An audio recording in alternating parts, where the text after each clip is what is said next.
ايه بينا معاك. اسمه هذا كيف؟ يوسف. انا اسمي يعيب. اشوف هنا حجر رشيد يا اخي، حجر رشيد ده اهم قطعه في متحف مصر.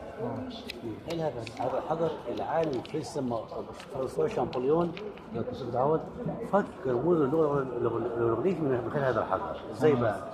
عندنا كتابه هيروغليفي لغه الفراعنه، كتابه ديموتيقي هي برضه مشتقه من اللغه الهيروغليفيه، كتابه يوناني قديم. هو شامبوليون كان يعرف الكتابه الاخيره بس، اما اللي فوق دول لا. فوق دي اسماء 5 ملوك وملكه كليوباترا. بص هو لقى 5 اختام، ادي ختم هو 2 3 4 5، فقال دي كليوباترا باللغه اللي يعرفها، يبقى دي كليوباترا. الكاف تقوم اول حرف هنا هيروغليفي، الواو الحرف الثاني وهكذا. بعد كده بطليموس، دي بطليموس، دي بطليموس الثالث، بطليموس وهكذا. من خلال 5 اسماء دهم قدر يفك رموز اللغه الهيروغليفيه اللي جديده على الهيروغليفي. اهل البيت ده كوبي، ده اصلا موجود في متحف البريطاني بلندن. ده كوبي مش اصلي يعني ده من خلال هذا الحجر عرفنا نفك رموز الايه اللغه الهيروغليفيه. الاصل موجود في لندن. نعم.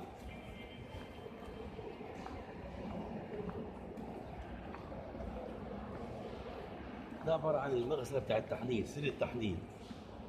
يحط عليه متوفى فيه الحجاره، هو فتح بشكل في الميه والدم والسوائل. بعد التحنيط بيحط الجثه داخل كفن او داخل تابوت او داخل الاثنين مع بعض. يعني لو بصينا كده هتلاقي واحد داخل واحد. يحطوه هنا. الو. ايوه.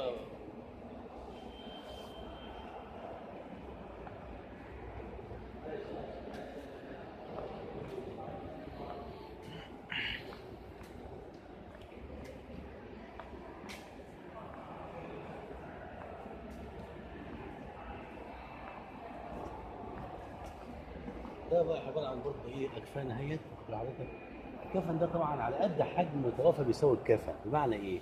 ده مثلا صغير لحد ما ده متوسط وده كبير اهو، على قد حجم المتوفى بيساوي الكفن بتاعه. ده معظم من حجر الجرانيت الاسود، ده حجر الجيري، واحد تاني من الخشب بالفضه بالده، على قد ثراء المتوفى ووجود المواد الخام بيعمل التابوت. ودايما فاهم بيرسم وجه الكفن يماثل وجه صاحبه بالداخل. ليه بقى؟ ليه؟ عشان يعتقد يوم القيامه الارواح بتهوت من السماء على القبور، ارواح متوفين، عشان يسهل الروح تعرف على الكفن بتاعها من خلال وجه الكفن.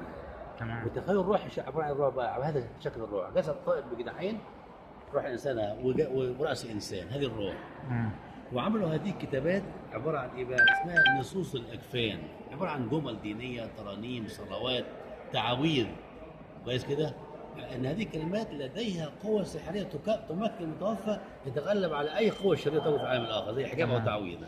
بعد كده لما اخترعوا ورق البردي حطوا هذه الكلمات على ورق البردي، ويطوا ورق ويحطوها على صدر كده ساعه الباشا، ويطوها يحطوها داخل الكون ويسموها كتاب الموت، زي حجاب او تعويذ. ليه بقى؟ عشان تحمي المتوفى حتى يصل يوم القيامه دون اي اضرار تقابله في العالم الاخر، شياطين او خلافات او حاجه. يسموها ايه؟ نصوص الاكفان، واللي على الورق يسموها كتاب الموت. طبعا المتحف ده خاص بالاثار الفرعونيه، لكن ده في جزء صغير اثار الروماني. لكن في اسكندريه طبعا في متحف كبير خاص باثار اليونان الروماني، لكن ده خاص ايه؟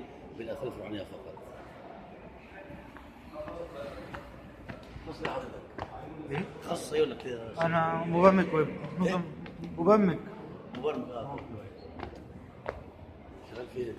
شركة في مهندسين كده. متحف؟ لا كده قبل كده بس يعني ما فهمتش حاجة طبعا، يعني لسه محدش فاهم. بقول يعني فاهم، شفت تماثيل كتير جدا. اتمنى يعني انك تفهم معايا ان شاء الله يعني. طيب هنا هنعدي على الموميا، الموميا دي لها تذكره اخرى، التذكره اللي معاك ديت لكل المتحف عدد مومياوات مش الملكيه. عايز اسكت منه. مش هو الموميا؟ مش مهم.